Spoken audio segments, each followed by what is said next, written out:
What's going on, everyone? I'm Errol Barnett, and joining me today is the star from the movie Napoleon Dynamite, Jon Heder. How are you?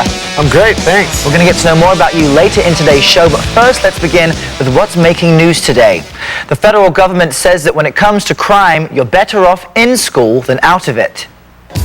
A new report says violence against students at school dropped by 50% between 1992 and 2002, and that teenagers are more likely to be targeted for violence away from school. In the wake of the killing of 13 people at Columbine High School in 1999, many schools installed cameras and metal detectors and hired security guards, and that, many experts believe, helped reduce crime against students. If you live in the central part of the nation, there's a good chance that snow kept you home from school yesterday. Snow was up to a foot deep in parts of Nebraska. That provided a good opportunity to have fun. Meanwhile, snowplows worked through the night to clear the roads. And snowstorms also socked Colorado, making it a tough commute for people going back to work yesterday following the long holiday. Icy, snow-packed conditions in the Denver area left some rush hour drivers stranded on the roads for hours.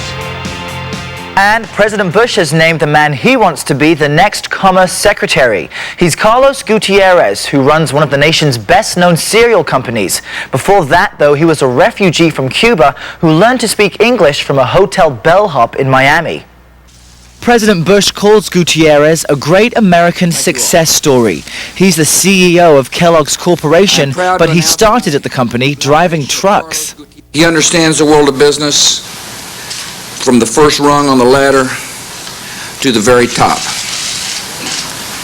He knows exactly what it takes to help American businesses grow and create jobs. Gutierrez says he believes passionately in the president's vision of America as a land of equal opportunity. I have had the opportunity to live that American dream, so I know that the president's vision is noble, I know it's real, and I know it's tangible. Gutierrez, who was born in Cuba, became a refugee in Miami when Fidel Castro took power nearly 45 years ago. For Cuban-American teenagers living in Miami, Gutierrez's nomination was inspirational. It's going to help us as our role model. We're going to look up to him, so we have faith in him and in ourselves too, to live the American dream if that's what we wish.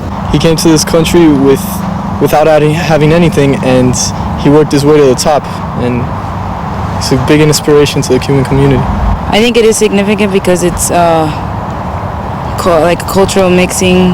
We're getting more minorities involved in the government, in our American government. Gutierrez is 51 years old, and as Commerce Secretary, he will try to help American manufacturers who have lost more than 2 million jobs the last 4 years. He'll also play a major role in the president's plans to make changes in the tax system and Social Security. And coming up next, it's a disease that has affected tens of millions of people. We'll report on AIDS and why some doctors are worried that Americans may not be taking it seriously enough.